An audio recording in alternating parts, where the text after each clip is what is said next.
Hello, I'm Nido Qubein. Welcome to Side by Side.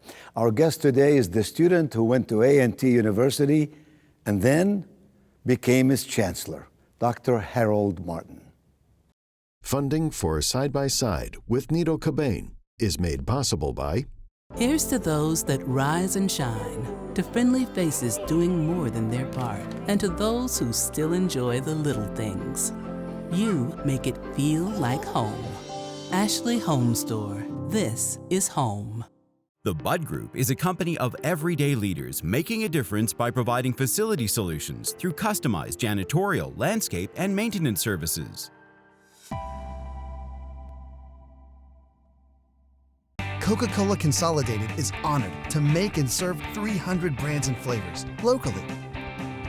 Thanks to our teammates. We are Coca-Cola Consolidated, your local bottler.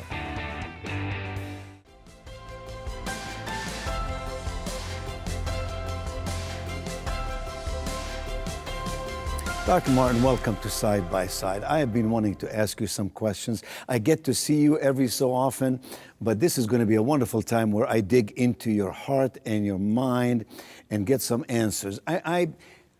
I'm so impressed with you. You have done so much for the world of higher education. You're the son of a minister. You grew up in Winston-Salem. Your daddy was a dedicated father. He was a minister on the one side. He had to drive a truck to supplement your upbringing. In spite of it, your parents saw to it that you and your two siblings went to college. You went to A&T, all three of you, and now you're the chancellor of the largest HBCU, historically black college and university, in all of the land. You know a lot about education as it is going to be. You were the president, chancellor of Winston-Salem State, and of course you were in the UNC System, a senior vice president for many years. Harold, what do you see as the future of education in America? When you talk about affordability, when you talk about, some people in the media saying going to college is not important, when you talk about, online versus in person, all these elements and all these forces are working for the good or for the not so good, I'm not quite sure. What is it that you see? Great question. First and foremost, I'm absolutely delighted to be here with you. I always enjoy our conversations, quite honestly, and this is a great opportunity to share perspectives that we mutually have interests in. I think higher education, though, first and foremost, is still critically important to our nation and to the world. I reflect first and foremost on the importance of higher education in my own personal life and how it's been very transformative, that of my brother and my sister. And many of those bright and talented students we had the great pleasure of serving at North Carolina A&T. How many students altogether? 13,200. That's correct. Mm-hmm. And so we anticipate that based on all of the conversations I have and my colleagues I have with business leaders all over the world, higher education is still critically important to helping to prepare a workforce that constantly ensures that these organizations are globally competitive in very significant ways and are changing in very significant ways as well. Mm-hmm. So first and foremost, I believe universities must be continually reflecting on the needs of these industries and organizations who are looking for our graduates and ensuring that we are being as flexible as we can to deliver education in a quality way to meet their needs, but also believe that those who are seeking our education are demanding that it be delivered to them in very different ways as well, mm-hmm. in a much more flexible way. Mm-hmm. More want, certainly, online education to meet their needs at very different times per their work schedules and the like, and we have to continue to deliver in that space. Mm-hmm. Affordability continues to be a big part of that conversation as well, because we cannot continue to price ourselves out of the market. So many areas of continuing debate and conversation. However, in my mind, and that of those with whom I interact, higher education is still critically vital and important to our nation and the world as a whole. I mean, in certain corners of the world, they believe in higher education so much, certain countries, that they even want to send their students to America to Absolutely. Learn the American way and learn how to be marketers and managers and all the rest. But when I read, as you read, all these journal articles and essays, all this supposedly empirical research about what is and what can be, when I read all of the journals, whether it's the Chronicle of Higher Education or Inside Higher Education, any of those, there's a significant amount of questioning about who we are and who we can become. And that's the genre of my question. And I just heard you say that we have to prepare students for their tomorrows too. So is it safe for me to say to you that therefore going to college is not simply about attaining knowledge? It's not just about attaining knowledge. It's about gaining the civic skills and cultural skills and enrichment skills that are necessary in addition to those strategic skills that are necessary to be successful in work and in life, quite honestly. Understanding what's going on in the world around them, but also appreciating the differences in a multitude of individuals, both in their communities, in their places of work, as well as in the world, because of the significant importance of respecting and appreciating individuals of difference. You know, Harold, I'm familiar with a survey or the research that spoke about the 5 reasons why college graduates, upon graduation and upon entry into the workforce, why they sometimes fail.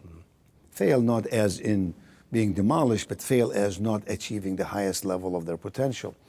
And one of those questions in that survey was asking about the percentage of colleges that are providing for students technical skills versus life skills. It was making the point that employers want graduates to be familiar with life skills, you know, communication, teamwork, decision-making, problem solving, future view trends, all of those things that are imperative. Some are technically oriented and some are more emotionally oriented, if you will. EQ and IQ merged together. What do you think are the 1 or 2 things that a college graduate must possess to be truly valuable in the workforce? In the workforce that is changing every day, dynamically so, in a world that is flat, what is it that they must know to prepare themselves for the world as it is going to be? Well, I think one of the critical issues, of course, as you've mentioned, the ability to communicate effectively, to work in teams, but also to have a great sense of flexibility.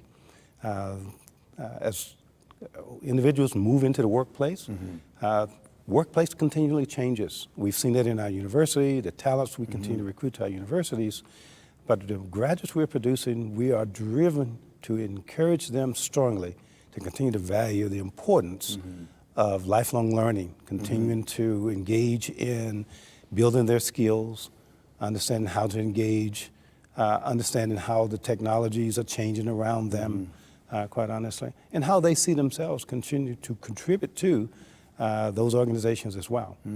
But in my mind, it's also equally as important for those individuals, not only what they do within their workplace, but how they expand themselves and how they make contributions and enhance the quality of their communities as well.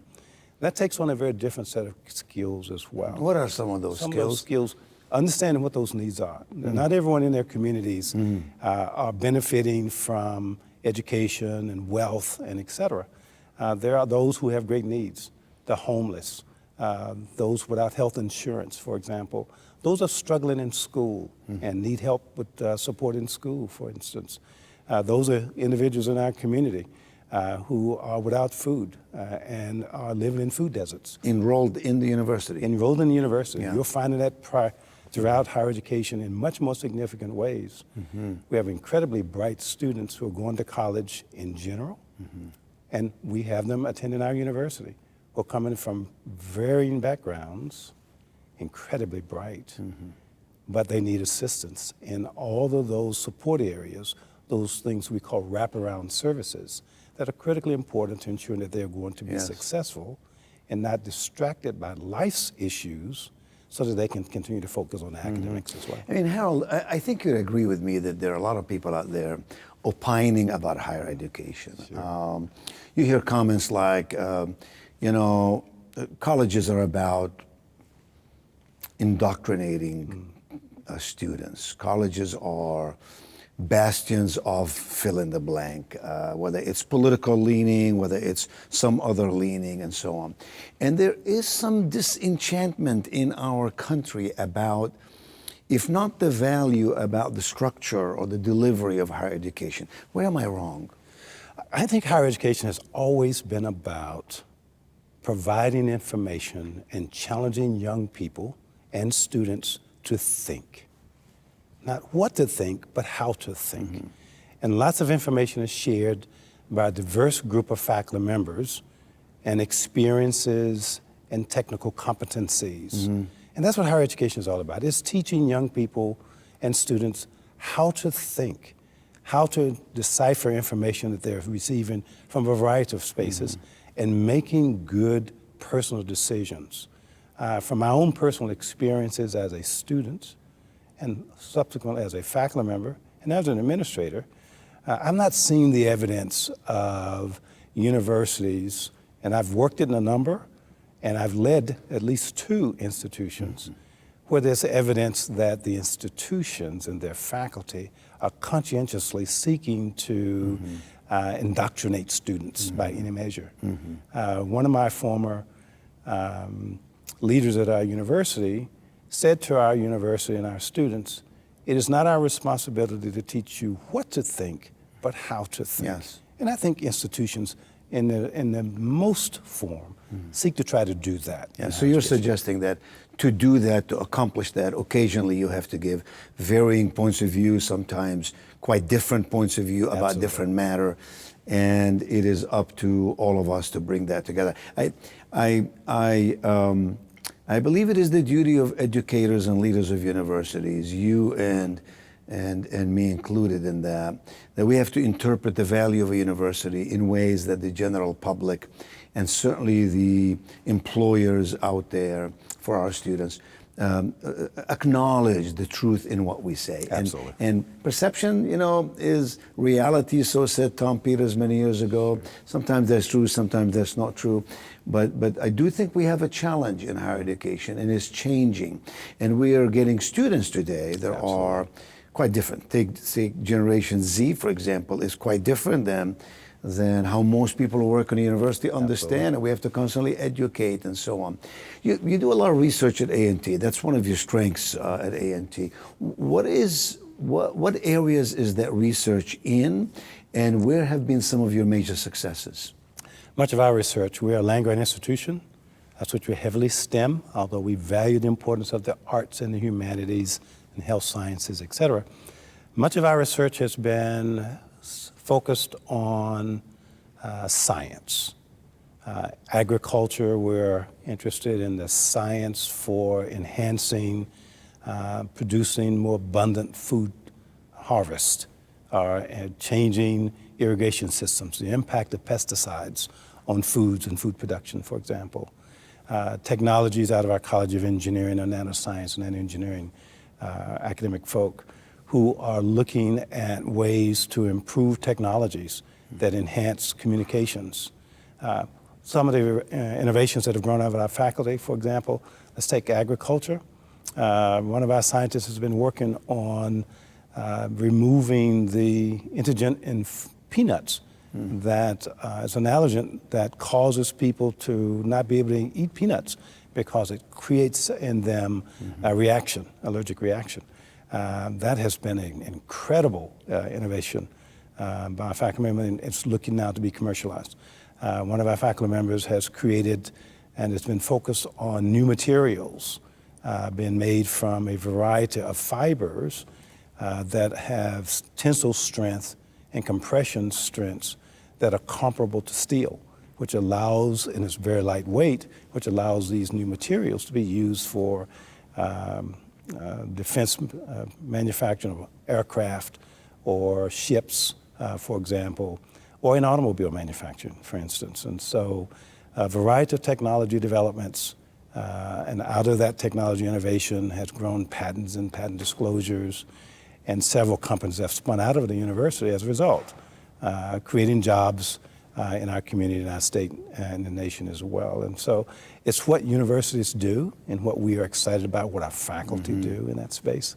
And so it makes a difference. What percentage of your 13,000 students would you say are engaged in that type of research? I mean, they're engaged in many kinds of research, I get that. But in that research, that scientific research, is it 10%? Is it 5%?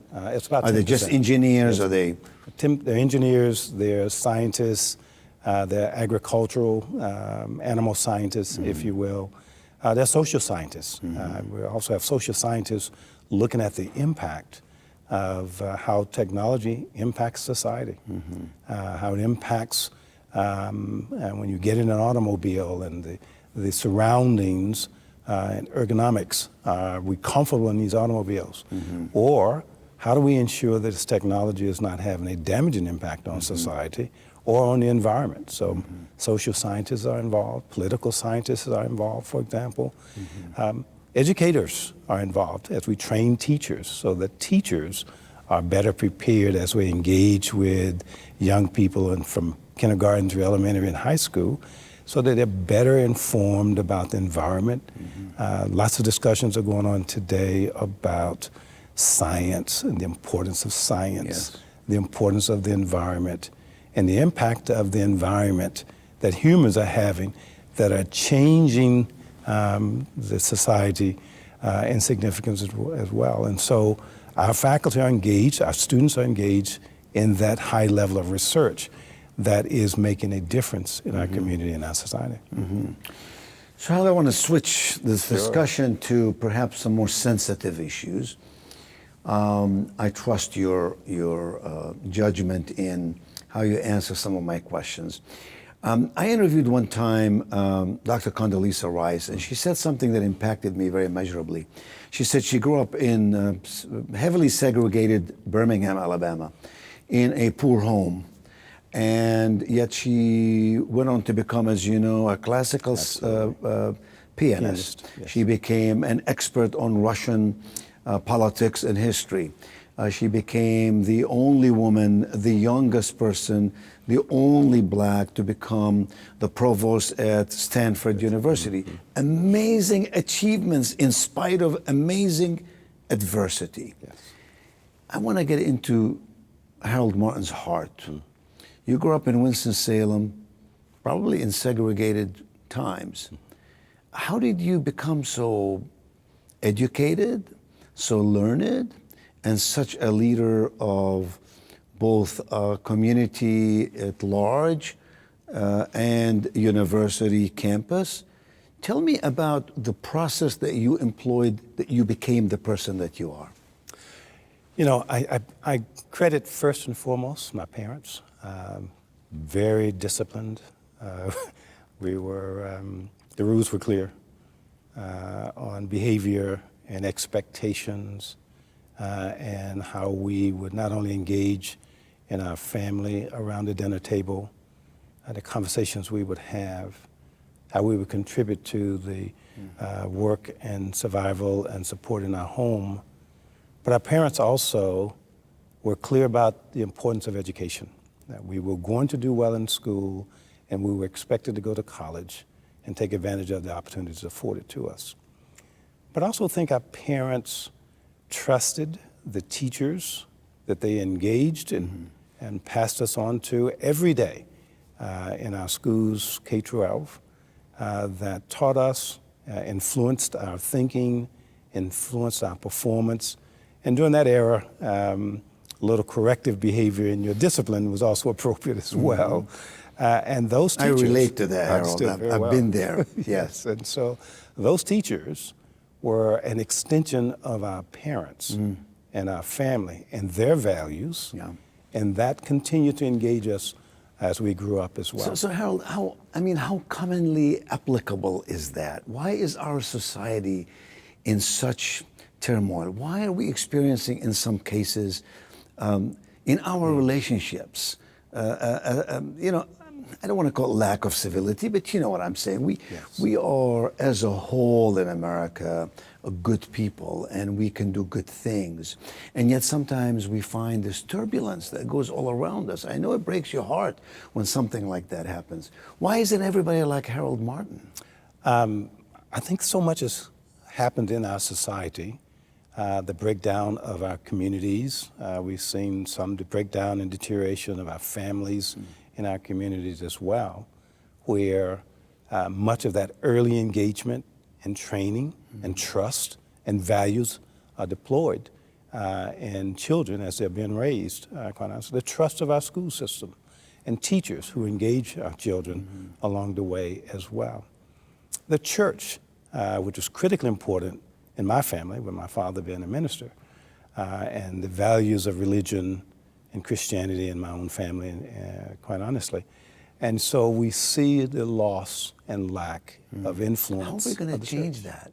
Harold, how are we going to turn this around somehow so that we don't have this turmoil? I mean, you would agree with me that universities, for example, play a big part in economic impact in their community, right? You spoke of research. Yes. There are other ways. You and I are involved in some committees in North Carolina and beyond that is committees that are trying to help in economic development and perhaps in HBCUs, investments and all those things.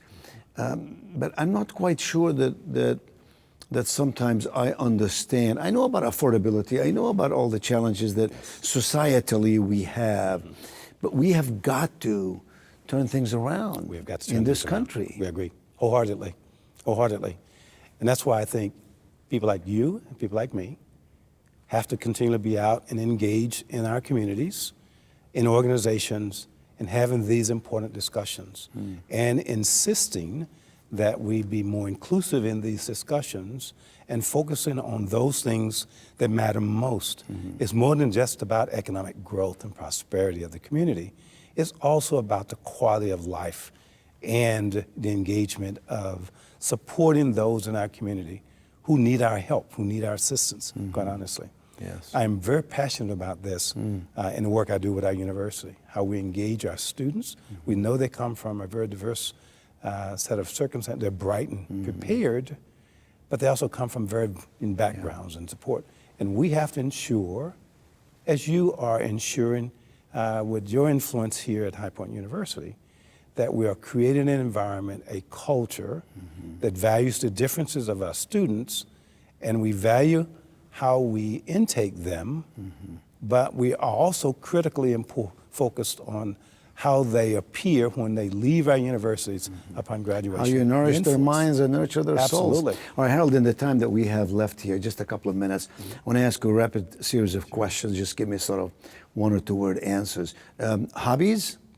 Love golf, time with family, doing fixer-uppers around our home. My wife has lots of things to do, and those are part of the way I grew up, and that's how I rest. Okay. You've gotten many awards. What's one award that meant the world to you?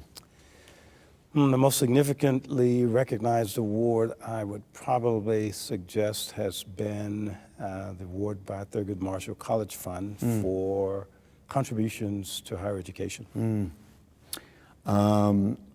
What do you see in the future of Harold Martin? You're a chancellor of A&T now. You're a relatively young man. You have a lot of runway ahead of you. What is it you want to do with the rest of your life, Harold? I want to continue to engage in the transformation of our university. I want to continue to ensure that what we do as a university, as we do as a community, continues to uplift and ensure the inclusivity of all citizens benefiting from the great qualities of our great state of North Carolina and our great nation as a whole. And I want to spend more time increasingly with my grandchildren. There you go. Now you're telling the real truth there about that. Name me one hero, model, mentor of yours and a lesson you learned from him. Probably the most significant hero in my life was my high school coach, second to my father. You were a football player. I was a basketball player. Basketball player. Who was also an A&T graduate, who took particular interest in me as a middle schooler, and in a similar way as a father, mentored and engaged and pushed me to be the very best I could be. To believe in yourself. To believe in myself. Never compromising on standards and performance, but also viewing the importance of treating people right. And so I have always highly regarded his contributions and significant transformation of my own life. You know, Harold, you've had a rich, rich life across North Carolina in the UNC system, clearly, and now at A&T.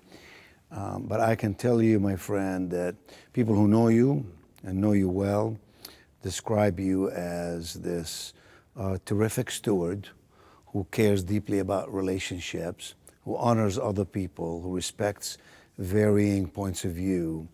And in the end, you're a peacekeeper. You're a lot better than me about that. You listen, you process, and you bring people together in a very healthy way. And for that, I just want you to know I honor you. Thank you so much for being with us on Side by Side. And I hope that we will get to talk about these things and more next time we get together. Thank you, sir. Thank you. Funding for Side by Side with Nido Qubein is made possible by Here's to those that rise and shine, to friendly faces doing more than their part, and to those who still enjoy the little things. You make it feel like home. Ashley Home Store. This is home. The Bud Group is a company of everyday leaders making a difference by providing facility solutions through customized janitorial, landscape, and maintenance services. Coca-Cola Consolidated is honored to make and serve 300 brands and flavors locally. Thanks to our teammates. We are Coca-Cola Consolidated, your local bottler.